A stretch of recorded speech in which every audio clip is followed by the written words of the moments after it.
બધાને જય શ્રી રામ, જય પીઠાણવા અને જય દ્વારકાધીશ। તો ભાઈ અત્યારે વાગી ગયા છે 7:30 અને ભાઈ કાલે મેં તમને કીધું હતું ભાઈ આજે આપણે ક્યાંક બહાર જવાના છે। 3 દિવસથી આપણે બહાર રખડીએ ભાઈ, ઘરનો બ્લોક જ નથી આવતો। શું કરું ભાઈ, બહાર જવું જ પડે।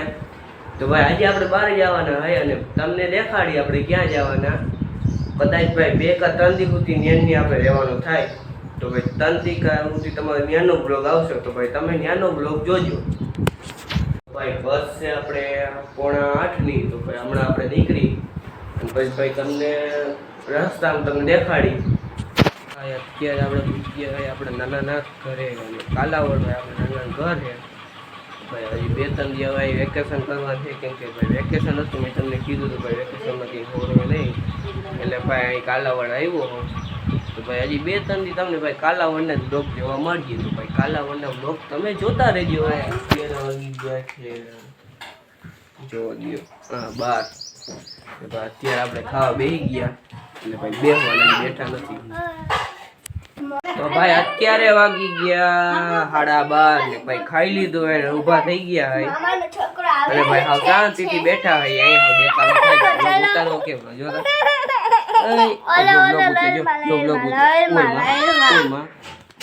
મારે તો જો મને મારે જાતું શું કરવું, લોકોની કઈ ઇજ્જત જ નથી આ ઘરમાં। જય શ્રી રામ। ભાઈ અત્યારે વાગ્યા 6 અને અત્યારે ભાઈ આપણા મામાના ઘરે હોય કાલાવડ, અહીંથી આપણે ઉપર મેળવી પર જઈને એવો નજારો હોય। આમ તો જોવો ભાઈ, જો આ સામે દેખાય આપણે બૈડો ડુંગર પ્રખ્યાત બૈડો ડુંગર ભાઈ। તમે જાઓ ને તો એ મજા આવે એને હરી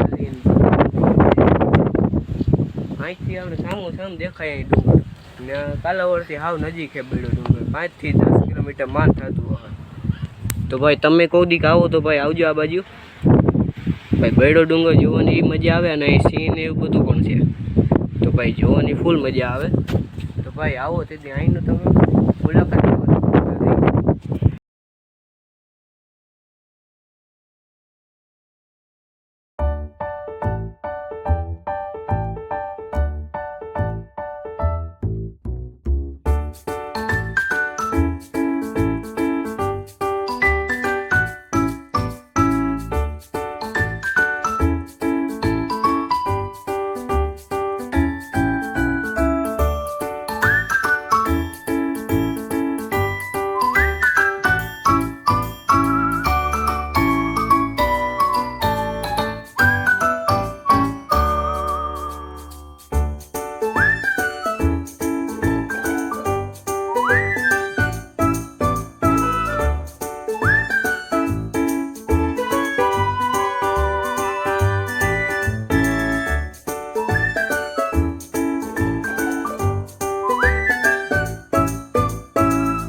કારનામાં તમે જો શું લે એ તો કયો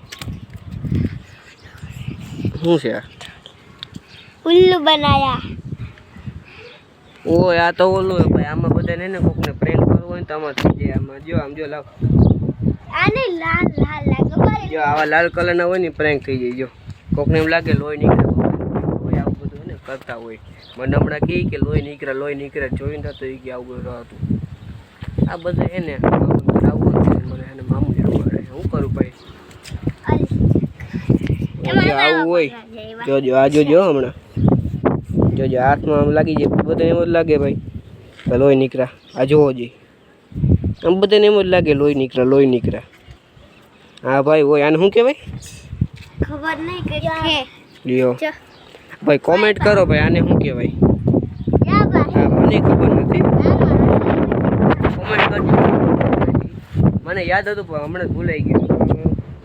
આ કાળા કલરના આના બી હોય અને એ બીમાંથી ને રસ નીકળે આવા કલરનો ભાઈ રસ નીકળે। આમ જો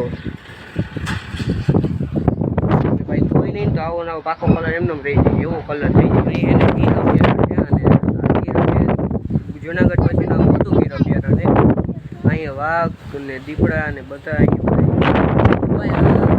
આ બૈડો ડુંગર ભાઈ તમે આવો ને એટલે મોજ આવ્યા રાખી।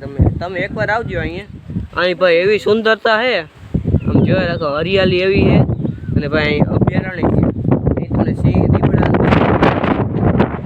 ભાઈ જૂનાગઢમાં જે અભયારણ્ય છે ને એના પછીનું આ બીજું અભયારણ્ય છે જે ગુજરાતમાં મોટું છે. તો ભાઈ અહીંની એક અચૂક મુલાકાત તમે લેજો. હું તો ભાઈ અહીં આવ્યો હોઉં કેટલી વાર અને ભાઈ જેટલી હોય છે એટલી વાર મોજે જ આવ્યા રાખે છે. તો ભાઈ વિચારું છું આ વખતે ભાઈ મેળ પડે તો આ વખતે ભાઈ આપણે જાવ.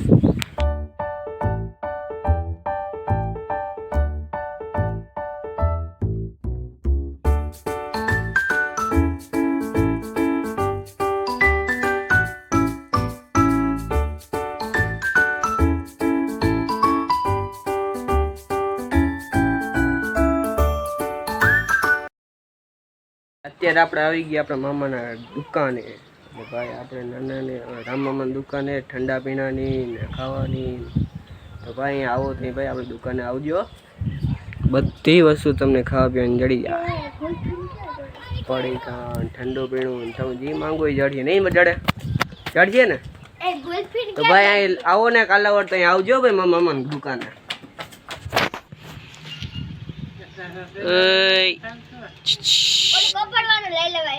પ્રિન્સ સમજો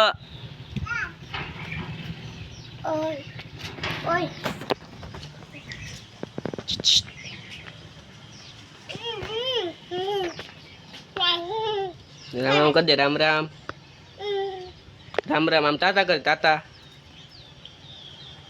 કંઈક તો કર. હે તો કંઈક દેખાડો. શું દેખાડ્યું હે કે અહીં ભાઈ દુકાને અમારી કે તમે દુકાને ને હે દુકાને તમારી તો સમજો દુકાને તમારી. 9:30 અને ભાઈ અત્યારે હવે મને લાગે કે આપણે આપણો બ્લોગ પૂરો કરી ના ભાઈ. બ્લોગ સારો લાગ્યો હોય તો લાઈક કરજો, શેર કરજો અને અમારા ચેનલને સબસ્ક્રાઈબ કરજો. મળી આવા નવા આપણે આપણા બીજા બ્લોગમાં. ત્યાં સુધી બધાને જય શ્રી રામ.